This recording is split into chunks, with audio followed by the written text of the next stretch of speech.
नमस्कार।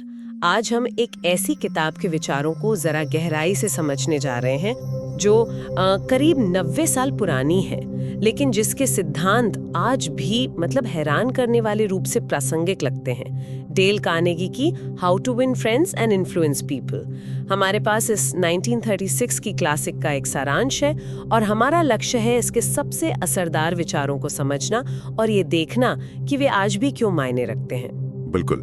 और ये किताब सिर्फ सामाजिक व्यवहार के नुस्खे नहीं है, ये इंसानी मनोविज्ञान की गहरी समझ पर आधारित है। पहला बड़ा सिद्धांत जो कार्नेगी सामने रखते हैं वो है लोगों से व्यवहार करने की बुनियादी तकनीक, और उसमें सबसे पहली बात है आलोचना, निंदा या शिकायत, इनसे बचना।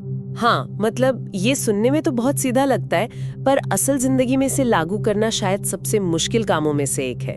कार्नेगी इसके पीछे क्या तर्क देते हैं? क्यों आलोचना इतनी बेअसर होती है? कार्नेगी का मानना था कि आलोचना लोगों को सीधे रक्षात्मक मोड में डाल देती है। ये उन्हें चोट पहुंचाती है, उनके आत्मसम्मान को ठेस पहुंचाती है और अक्सर नाराजगी पैदा करती है। तो व्यवहार बदलने के बजाय लोग अपने किए को सही ठहराने लगते हैं। इसलिए वो सच्ची और ईमानदारी से प्रशंसा करने पर जोर देते हैं। प्रशंसा, न कि चापलूसी। हाँ, इसमें एक महीन रेखा है और इसी से जुड़ा है लोगों की उत्सुक इच्छा जगाना। इसका क्या मतलब है? हाँ, ये जरूरी है। इसका मतलब है ये समझना कि सामने वाला असल में क्या चाहता है और फिर अपनी बात को इस तरह रखना कि उन्हें लगे कि हाँ, आपकी बात मानने से उनकी वो इच्छा पूरी होगी। ये दूसरों के नजरिए से देखने की कला है बेसिकली, और यहीं से बात आती है लोगों को पसंद आने के तरीकों की। किताब का दूसरा भाग। अच्छा, इसमें कुछ बातें तो जानी पहचानी लगती हैं, जैसे मुस्कुराना, लोगों में सच्ची दिलचस्पी लेना, लेकिन वो नाम याद रखने वाली बात, उस पर कार्नेगी खास जोर देते हैं ना? बिल्कुल बिल्कुल। कार्नेगी कहते हैं कि किसी व्यक्ति के लिए उसका नाम दुनिया की सबसे मधुर, सबसे महत्वपूर्ण ध्वनि है। नाम याद रखना ये दिखाता है कि आप उन्हें एक व्यक्ति के तौर पर महत्व देते हैं, और साथ ही एक अच्छा श्रोता बनना, दूसरों को अपने बारे में बात करने के लिए प्रोत्साहित करना, ये भी बहुत शक्तिशाली है। लोग अक्सर अपनी बात सुनना चाहते हैं, है ना? और जो उन्हें ध्यान से सुनता है वे उसे पसंद करने लगता है। अच्छा श्रोता बनना, वाकई एक कला है और आजकल शायद थोड़ी कम होती जा रही है। अब लोगों को अपने सोचने के तरीके पर लाने के बारे में क्या?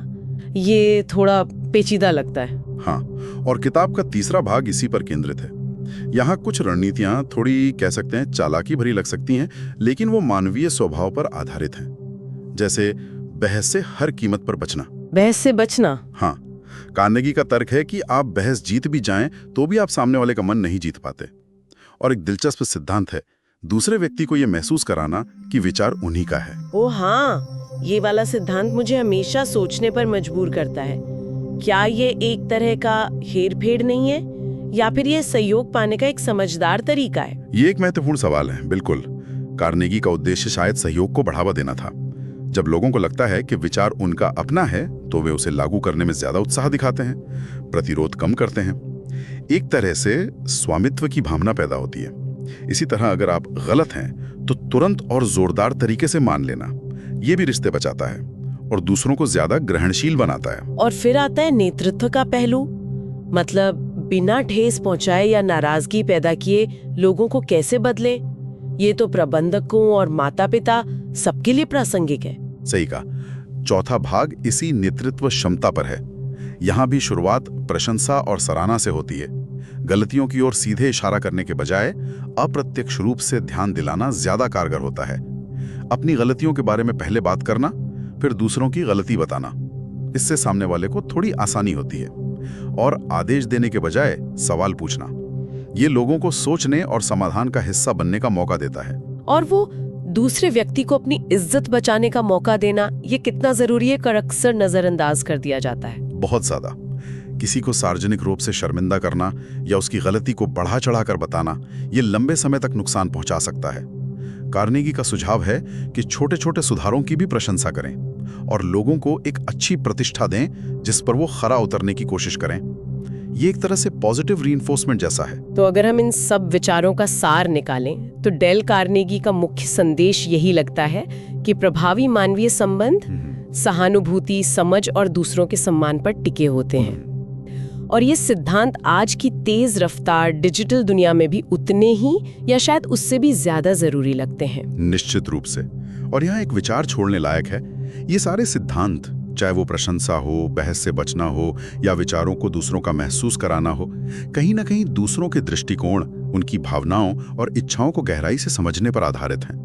तो क्या वास्तव में सुनने की कला में महारत हासिल करना, मतलब सिर्फ सुनना नहीं बल्कि सक्रिय रूप से समझना, क्या यही वो सबसे बुनियादी कौशल है जो न केवल हमें दूसरों को प्रभावित करने में मदद करता है बल्कि हमारी रोजमर्रा की बातचीत और रिश्तों को पूरी तरह बदल सकता है? सोचने वाली बात है।